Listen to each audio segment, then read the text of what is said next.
So, good afternoon, everyone. Thank you for being here today for this new webinar by Flare Systems. My name is David Itu. I'm the Chief Research Officer for Flare Systems, and I'm really glad today to be talking about the state of the crypto markets, since what we do at Flare Systems is to collect data from all these crypto markets. This really falls into our specialty today, and I'm really glad to be talking about this. So basically, today we're going to be talking about the state of crypto markets. And I've been around the dark web for long enough to have been around pretty much all the dark web marketplaces shutdowns. And the first one that was in 2013 was really interesting for me. First of all, that was when Silk Road had been around for about 2.5 years. Silk Road was the first large dark web marketplace. And that website was around for 2.5 years. And during that time, it was taunting law enforcement, telling them that they were never going to take them down, they were going to be around forever. And it was really surprising to some extent to see that, well, Silk Road could be shut down, that police could actually take down a dark web marketplace. And my research partner at the time was really sad because they took it down on her birthday, and because we had invested so much into collecting data into Silk Road, well, it was kind of a sad moment at that time. I was also mentioned in the trial that came after the Silk Road takedown when the administrators apparently tried to threaten me. And that really taught me about how to monitor these markets. And, just a reminder that when we're looking at these markets and we're collecting data, we all have to be really careful about what we do and how we do it, basically. So the presentation today is going to be divided into four topics or four sections. We'll be looking at market shutdowns in general, pretty briefly, just to understand kind of what types of activities can take down markets. And then we'll look at some of the results of past research, looking at the impacts of market shutdown. So basically, how do markets adapt to either police activity, exit scams? I'll be coming back to all of these terms pretty shortly. Then I want to talk about a new study that we're publishing these during these days, the case of Empire Market. So exactly what's happening with Empire Market? What are the new markets that are coming along that will be taking its place? And discuss mainly what are going to be the impacts both for malicious actors as well as for security teams.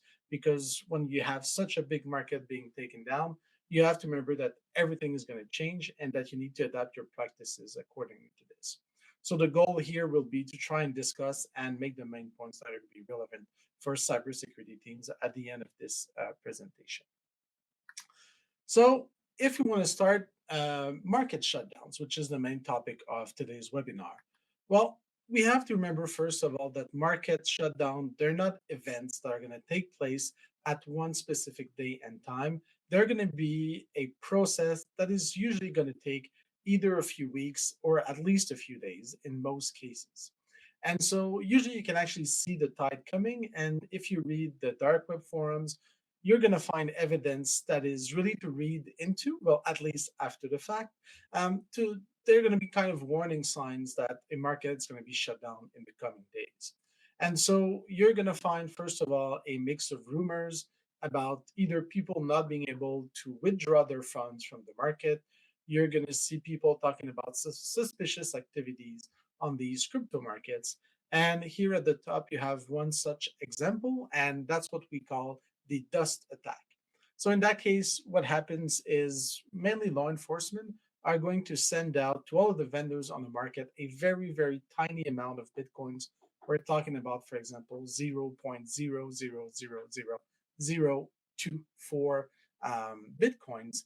And then because they know where these Bitcoins are coming from, they're going to be able to track these Bitcoins as they're being sent out of the market by the vendors. And so these dust attack, these problems getting into the market, these problems withdrawing the money are going to appear on the forums. And this will create kind of a buzz or at least rumors about that there's something going on with the market. And usually, when we see these, what this indicates is that a market shutdown is about to happen. And so, very often, once again, you're going to have either a few days or a few weeks of warning before a market is actually taken down. And markets don't always go down for the same reason. I would say that most dark web marketplaces, when they go down or when they're being shut down, it's because, well, the police has managed to shut them down. And in many cases, the law enforcement is going to find either the market administrators or the physical location of the servers that are hosting the market. And once either one is arrested or the servers are being copied somewhere else, usually you lead to the arrest or the shutdown of the other. And to this day, there's still a lot of unknowns regarding police interventions. A lot of people are asking, are there backdoors into Tor? Does law enforcement have other technologies that they're using to identify where servers are located in the world? We hear a lot of the importance of private companies to collect information, for example, as the IP addresses of these dark web marketplaces. But no matter how it's being done, the fact remains that law enforcement today is able to find, locate, and take down these markets.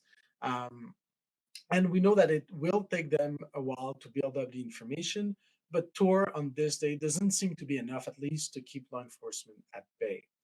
Um, so this is really kind of the first case or the first reason markets are shut down. The second thing that we've seen, or the second strategy that we've seen, is actually a combination of multiple tactics. And what we're starting to see is law enforcement becoming more sophisticated. And instead of just, taking over a market and shutting it down, what law enforcement has also been known to do is actually to run these markets themselves. And so what they'll do is law enforcement will watch the communications coming and going from a marketplace, and then they will seize the market and impersonate their administrators, and then they will run this market to collect intelligence. And this is a really rich opportunity for law enforcement for a few. First of all, well, they can change how the site works in order for them to collect more information. So they can, for example, change the fact that the market is encrypting the messages between the participants to make sure that they can read all the messages. They can send files to all the vendors saying that they're the administrators and they need help because all the images have been corrupted and they need people to send all of their images again and try and connect intelligence or trying to trick people into clicking on links that they really shouldn't. Now, there's a lot of questions about this technique just because you're having the government running large illicit marketplaces. And that's something that makes a lot of people uncomfortable. But that's something that we've seen in the past. Third, what we're seeing, and this is actually what happened with Empire Market, is what we call exit scam. Now, exit scam is what we like to say, well, it's a feature, it's not a bug. An exit scam is when the market administrators of a crypto market are going to steal all of the deposits from their participants. And because all of these deposits are going to be in cryptocurrencies, it's going to be very difficult to track the payments. And very often you're going to see tens of millions of dollars being stolen by administrators. And most cases, once again, we're never going to hear from these people again, and we're never going to know who they are, where they went, or if they're in a beach somewhere in Thailand, for example. Now, exit scams do really make a lot of sense when you think about it. I mean, it's the perfect crime because, well, you leave no trace, there's no risks of arrest. And so when you're running these large markets and it's becoming more and more difficult because there's more and more people on your market, why not steal the money is more the question than why are you not stealing the money. And so in this case, for Empire Market, this is what we saw. So basically, the administrators took about $30 million and ran off with it. And we'll see if we ever hear from them again. Finally, the last case that we don't see all that often, and it's been a while since we've seen it, is actually what we call the graceful exit. And when sometimes market are going to announce that they will actually shut down in the coming weeks or the coming months, and they're actually just nicely asking all of their participants to take their money out and to not come back to the market. And there's a few reasons why markets would do this. It can be because the fear of arrest. So the administrators are going to be worried that the police are closing in on them. It could be just because they're tired. We may think that these markets run themselves just by automatically, but that's really not the case. It really takes a lot of time to run a market. There's lots of competitors. It's not an easy task to do. So many administrators just feel tired and they decide, well, I'm just going to quit. And what we've been seeing also is that these markets have been under attack for the past maybe 2 3 years now, where we're seeing a lot of denial of service attacks targeting these dark web markets. And this can either be the work of the police, of competitors, of extortionists. So, pretty much, a lot of people want to take down these markets. And one way of doing it is just by denying access to these markets. And it's very difficult on the dark web to protect yourself against denial of service attacks, which means that many administrators will just say, "I went out and I'm just going to go." So these are kind of the four different scenarios you can see when we're talking about market shutdowns. And every time that we see a market shutting down, this is pretty much the reaction that you're going to find on the dark web. You see people going through the different stages of grief and asking the community, do you think there's ever going to be a market like Empire or Dream Market or whatever? And that's actually the reaction. It's a very normal reaction. That's the reaction that I had, after Silk Road One was taken down. And the question is always, are people going to have faith into the crypto market ecosystem? And I have the benefit of having some experience in this field, and I've come to realize that the market shutdowns are pretty much integrated into the business model of these malicious actors, and people will still go through the stages of grief. But what we're seeing is actually that people know that these market shutdowns are going to happen, and they integrate it. And so today I wanted to give you some data and some analysis about what happens after these markets. And a while back, I conducted an analysis of one police operation, but there's been many research that's been done since and after about these things. And what we look, for example, at one police operation. In this case, it was Operation Onymous, which was one of the worst things you could use. But it took down a few crypto markets. Limited number of vendors and administrators were arrested. We're talking about 17, and a small amount of money, so about $1 million worth in bitcoins, was seized. So this was a big police operation, but that did not lead to a lot of arrests or a lot of bitcoins being seized. And what we saw, just general kind of results, was first of all that the markets that were left open after this big police operation, well, if you looked a month after this police operation, you had about the same number of listings being online. And when you look at the number of vendors and the number of sales, it took 4 to 8 weeks to go back to the level that they were before the operation. So what we're seeing is actually that these market shutdowns, and in this case, it's the impact of a police operation, but it's pretty much the same no matter what type of shutdown you're dealing with, actually, just is a blip in the radar of the lifespan of crypto markets.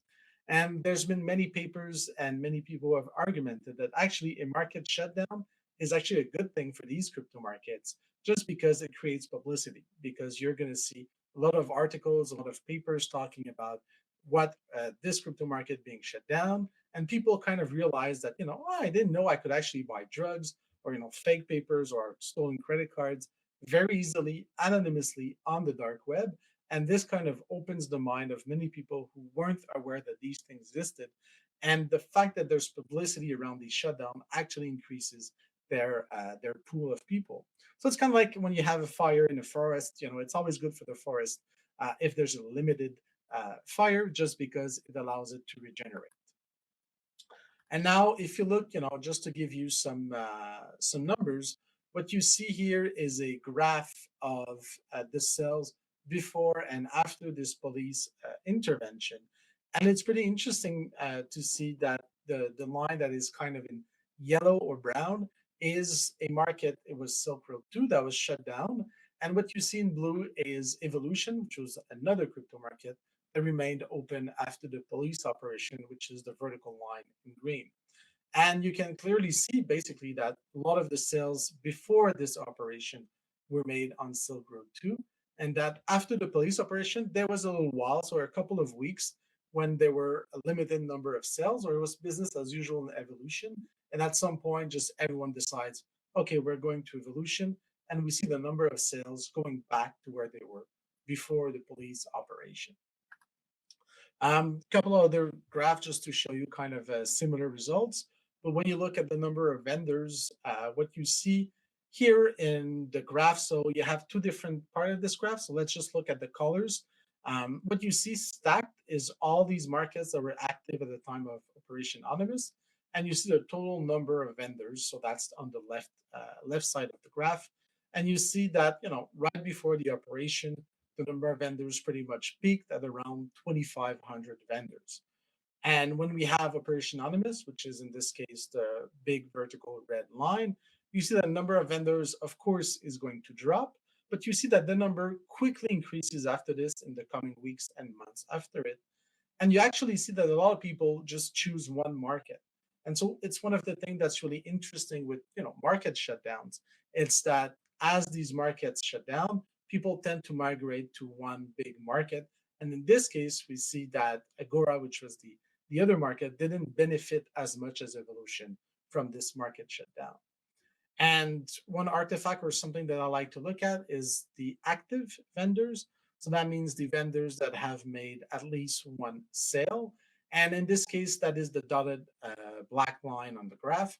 And you see that, it stays pretty much always between 60 and 70% of the vendors who make at least one sales, which means that these guys are actually selling something. It's not just fake profiles being created online.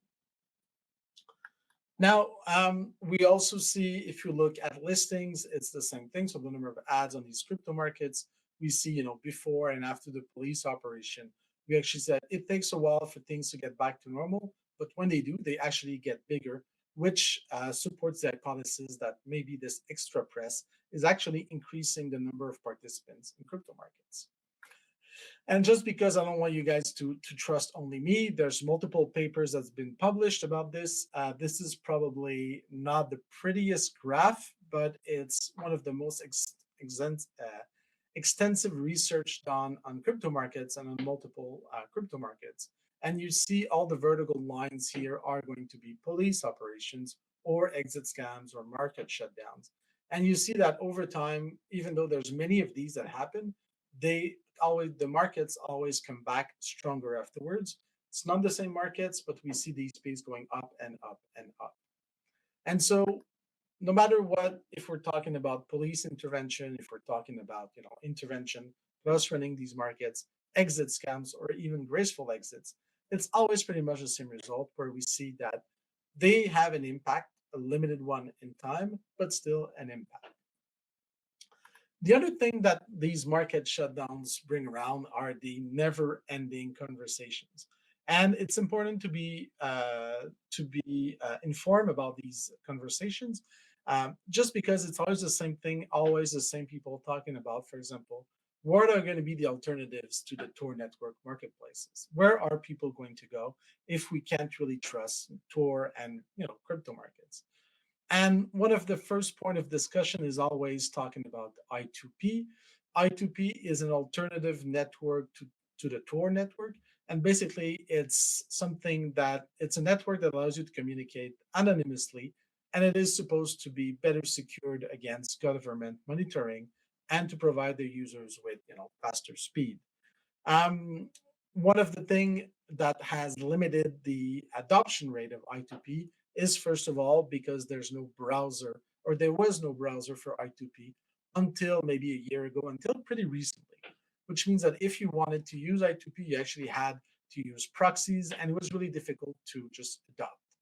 The other thing is that if anyone has ever tried I2P, they know how painful it is. When you visit a website on I2P, you actually have to find a path between you and that website going through multiple relays. You need to rely on directories. It's a very, very, very complicated process, which means that visiting a new website can take anywhere between 2 and 5 minutes. And so if you're going around the internet and it took you 2 minutes every time you wanted to load a website you've never been to, it would make your life very difficult. And a couple of years back, it was really interesting because a market, after one of the shutdown, decided that they were going to move everything to I2P. They were getting out of the Tor network that was just old school. No one should be there anymore. And about 10 days later, they came back to the Tor network and they said, in 10 days, we made exactly zero sales. So I2P, yeah, interesting, but it really doesn't register when you're talking about malicious actors. The other thing we hear is a lot of talk about chat systems, so ICQ, Telegram, and people doing direct deals through these chat rooms. And that's something that's existed well before dark web and the Tor network existed. And it's actually these are tools that are commonly used by malicious actors. I've given a few conferences on these. And what's really interesting with these tools is that you have a very low overhead compared to when using the dark web and the Tor browser. So these are going to be hosted in Russian platforms that don't necessarily collaborate with law enforcement. And in both cases, it's very useful because you can chat with many people directly. The problem, one reason that we haven't seen this overcome completely the Tor network is, first of all, well, these are synchronous applications, which means that you can't just have an ad for your products when you're trying to sell something on these platforms. You have to post again and again and again. And of course, you can use bots to automate this, but it's still pretty complicated to maintain your presence. And going with this, there's also the fact that you can't have any profile that is going to be established. So you always have to be proving yourself to people. It's a lot more difficult to create an online persona to facilitate your sales. And finally, the last argument is that on these platforms, there are thousands of rooms. Just us, at Flare Systems, we collect data from hundreds of these channels of ICQ. And so it becomes very difficult to be everywhere and to cater to everyone's needs. The third discussion that we hear a lot are going to be private markets. So people saying crypto markets are dead. Let's move to private markets, and these can be on the clear web, on the regular internet. And here you have an example of Celix. There's Shopee.gg as well, and these are going to be private platforms where you can host your own shop. And here, what you're seeing is actually one vendor offering a multitude of services and of products, and you can pay using PayPal, cryptocurrencies, and there's no administrators to complain to whoever. It's just you running your own shop. One of the main issue in this case is getting people to find your shop because there's no directories, there's no search engines. So it's basically word of mouth, which vastly limits the ability of customers to find your store and to purchase something from you. Finally, the last piece of the last place where people talk about moving is open bazaar and these decentralized markets. And they're really interesting. They're not that easy to set up and maintain, but they're basically websites that are not hosted on one server, but on hundreds or thousands of computers all over the world. And so you can take down one or two of these computers, but you can't take them all down. And so when you have decentralized markets, what you have is websites that, the administrators can still exit scam, but it's impossible to take them down because of law enforcement, because they're pretty much everywhere.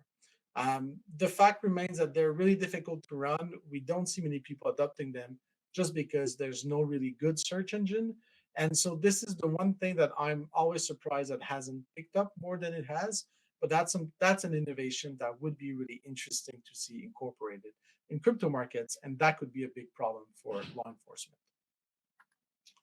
Now, when we look at the case of empire market, we see that a lot of markets are now competing to replace empire market. And here you have the logos. I like to present them just because some of them are pretty nice. You have the logos of all of the markets that are competing to take the place as the main champion for dark web marketplaces. And there are more markets than these. I mean, we're seeing every week one or two new mentions of these markets, but these are the ones that seem to be more established than the others. Here, I'm going to let this through. You're going to see it's going to cycle through a number of listings. I just wanted to give you a feel for what these markets look like. I'll have more videos in a minute to show you, to give you a better idea of what these markets look like, what their feel is like. And you're going to see that they all have, different information they're sharing. Some of them are going to be more generous. So you're going to see, for example, the experience of the vendors. You're going to see if they were active on other markets, and you're going to see more and more because there's a lot of shutdowns, people transferring their reputation from one market to another. And so, in essence, showing that, I was active in the Empire market, you can trust me on this new market.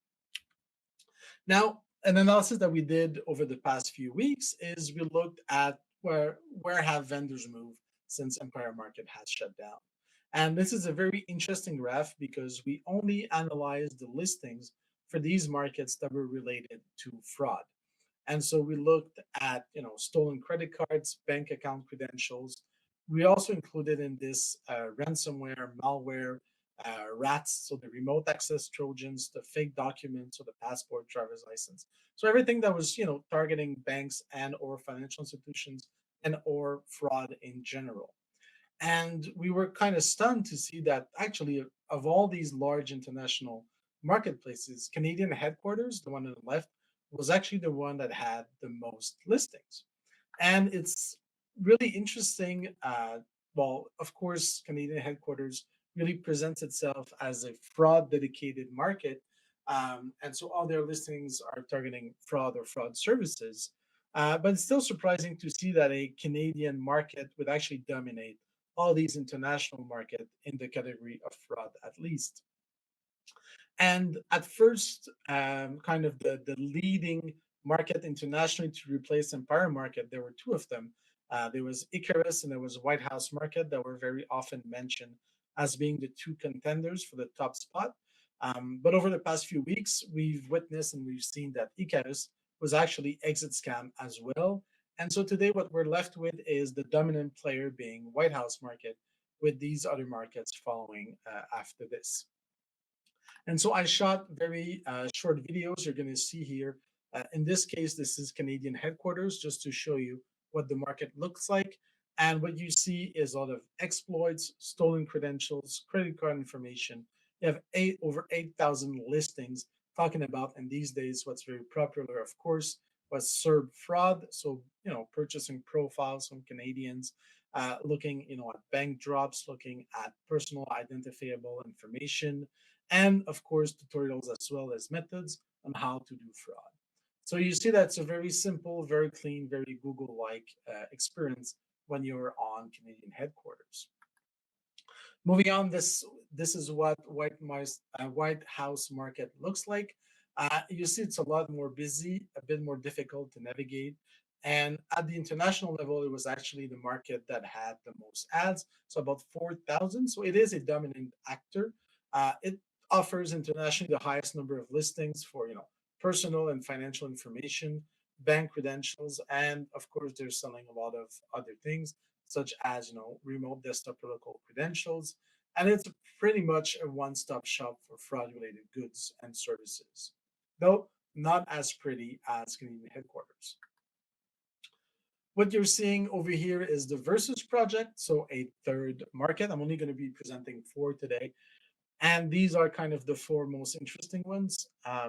For Versus Project, it was really interesting to see that they had two main actors that were targeting Canadian financial institutions or Canada in general. And these two actors said that they were from Hong Kong and that they were from Sweden.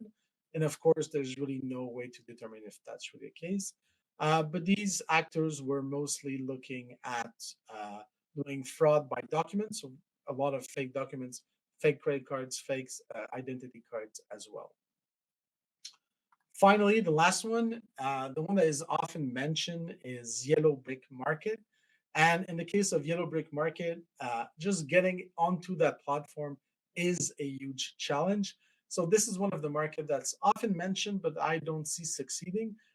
Just you can see kind of the user interface is not very easy to use, and the captchas you have to solve to get into that platform are just completely crazy. And so this is one of the hardest market and the less user friendly market to use. And so this is one market that I don't see gaining a lot of market share. And in addition to this, what we're seeing is that the market is claiming to have a lot of listings that it actually doesn't have.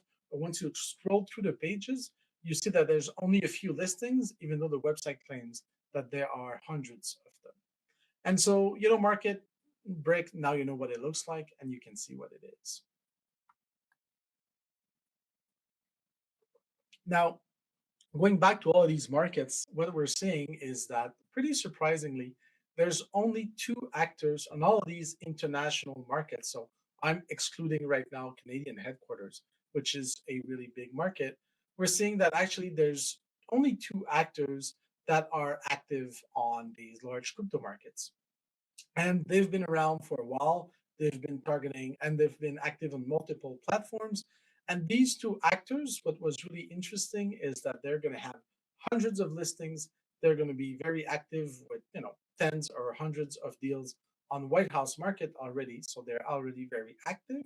And one of the things that was really interesting is to see how Canadian fraud internationally was actually controlled by only two people. And that means that when you're a cybersecurity team, well, it really makes your life much more easier just because, well, you're going to have just two actors to monitor and two actors to look at. And in a private intelligence report that we did, that we'd be happy to share with the people who are interested, we actually analyzed both cases. And our analysis concluded, and that was kind of one of the really interesting points, was that perhaps there's not two actors to look at, but only one, just because these two actors actually were presenting the same titles. So they were presenting exactly the same stuff for sale. And they had two different styles. So one of them was very wordy, giving huge descriptions, talking a lot about the products they did, whereas the other one was just saying, I have a Canadian passport for sale, period, nothing else. And so it was almost as if it was an A B testing between a very long description and something that's very short, very succinct, and with different prices. But there's two, perhaps one actor when we're talking about the top vendors on dark web marketplaces. And when you delve down into the hierarchy, we actually found that there were three other perhaps important actors that had a few dozen deals each. But overall, what we found was that when you're looking at international Canadian listings, excluding Canadian headquarters, your pool of candidates, your pool of malicious actors to look at are actually pretty narrow and pretty slim. And so, where does that leave us? Well, basically, the shutdown of Empire market really repeats a very well known cycle. What we've seen before. So, the market faces a denial of service attacks. We see that it was becoming more and more difficult to run Empire market. And as more and more people join, you have a lot more support tickets. And then you have an exit scam because basically the administrators have access to so much money. And we'll probably never hear again about the people running Empire Market. But there is nothing exceptional about this market, except when you look at the size of this exit scam, which was, of course, in the range of $30 million. What is interesting, however, is how these repeated shutdowns do have impacts on the dark web and on marketplaces in general. And this is something that is not very often discussed. And that's a point that is very important to make, I think. The latest report by Coinbase, which is a cryptocurrency company, says that the whole dark web economy as a whole is about $700 million USD per year. And when I was first starting to research the dark web about now, 7 years ago, the whole economy was about $100 million. And so over the past 7 years, we've seen the market increase by about $100 million USD per year in sales. But that is still a very tiny amount when you compare it to the overall illicit markets in general.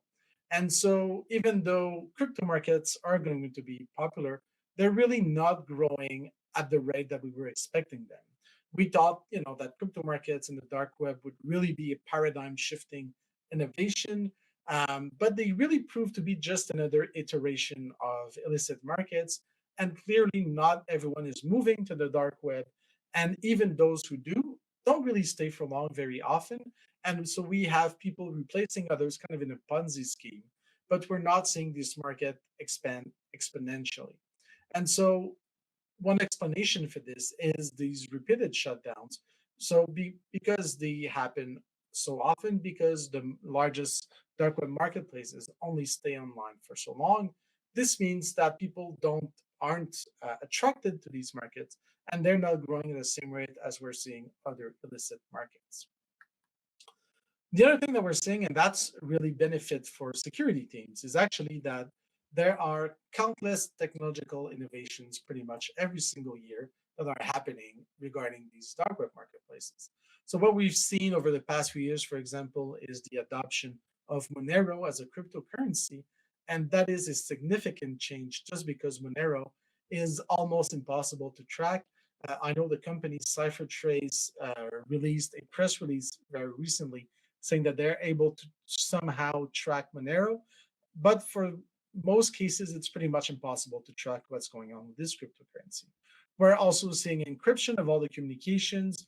We're seeing what we call multi signature escrows, which means that instead of, as a buyer, giving your money to the market administrators who hold on to the funds until you receive the goods and then pay out the vendors, what we're seeing is that the all of the deposits go into a pool that are controlled by the buyers, by the vendors, and the markets. And so this means that the market administrators no longer have access or control over the deposits, which means that they can't actually exit scam.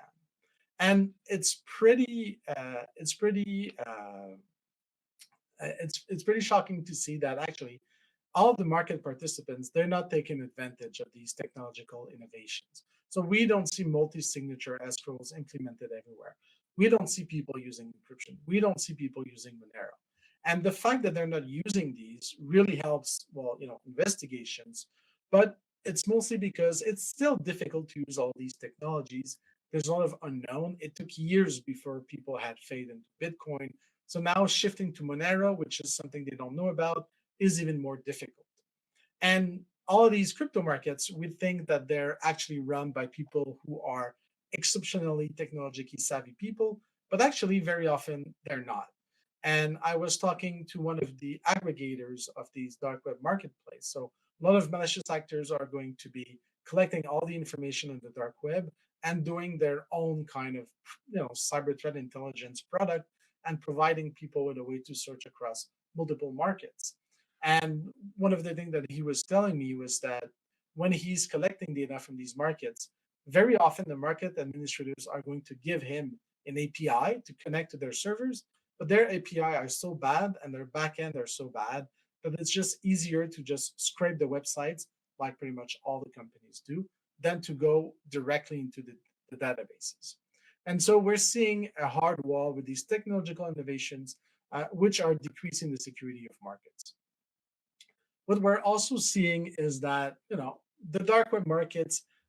There's a saying that says that democracy is the best of the worst forms of government. Well, it's pretty much the same thing with dark web markets. So basically, these crypto markets, they can be exceptionally secure if you're using them the right way. If your infrastructure is in a country with no law enforcement, if you're very secretive about who you are and what you do as an administrators. But then they're almost impossible to shut down. And yet, what we're seeing is that there's a constant renewal among these dark web places. And this is where we're seeing a concept that we call the tournament setting. And so, this is where we have a lot of different marketplaces, and everyone is just in waiting for the big guy to fall. And there's a popular rule on the internet, which is the 90-10-1 rule. So basically, 90% of people on the forum are just going to be lurkers.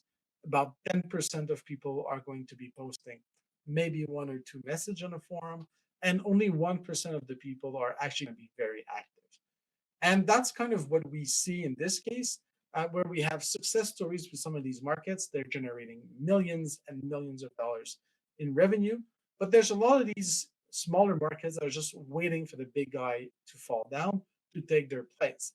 And this creates a tournament setting where everyone is competing with everyone to become in that top spot. And because of this tournament, there's a lot of attraction for people to launch their own market. And this is kind of what is driving these dark web marketplaces. It's that even though they're failing all the time, even though it's a difficult setting to operate in, because of this tournament setting, this really explains why we're still seeing dark web marketplaces, even though we've seen countless shutdowns over the past few years.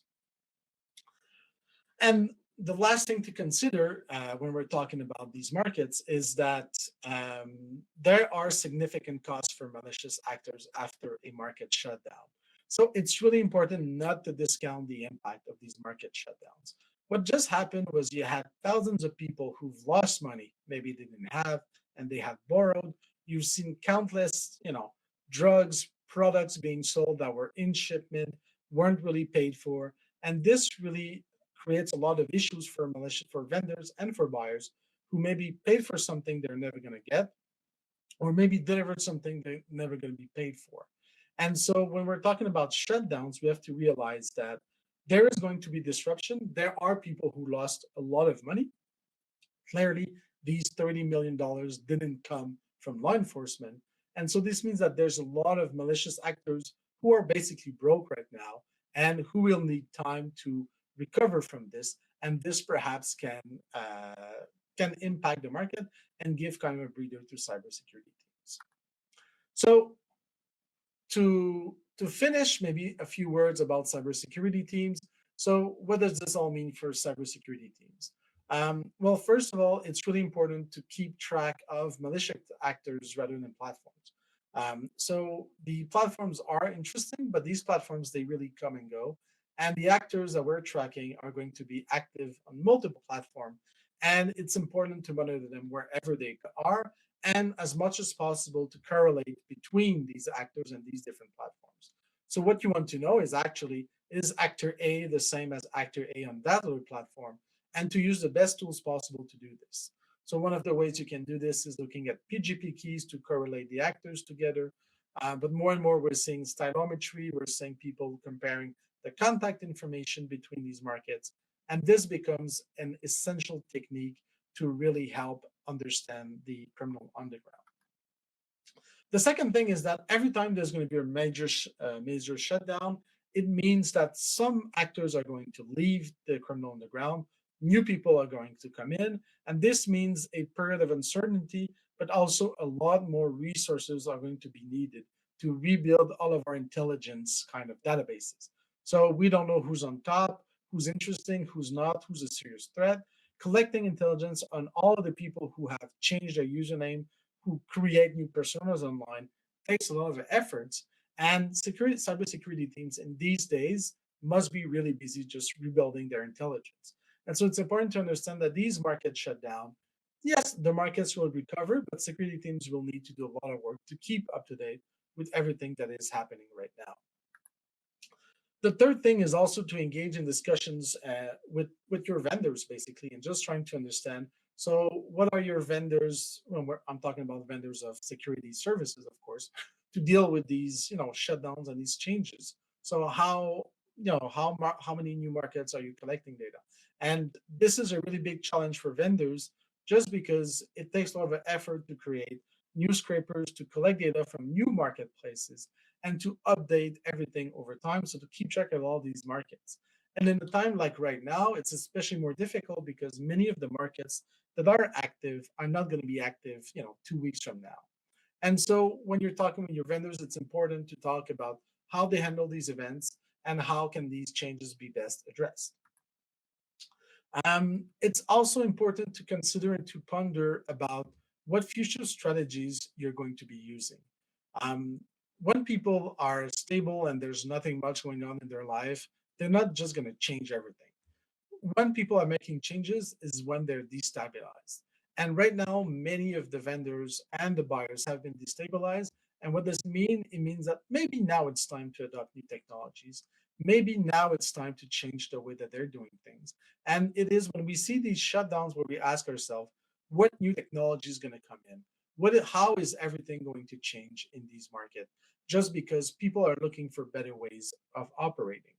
And so I wouldn't be surprised if this time around we saw, for example, that multi-signature escrows, maybe new cryptocurrencies are being adopted in mass. And so this is when we're likely to see changes that will make our life much more difficult when we're collecting data on malicious actors, basically.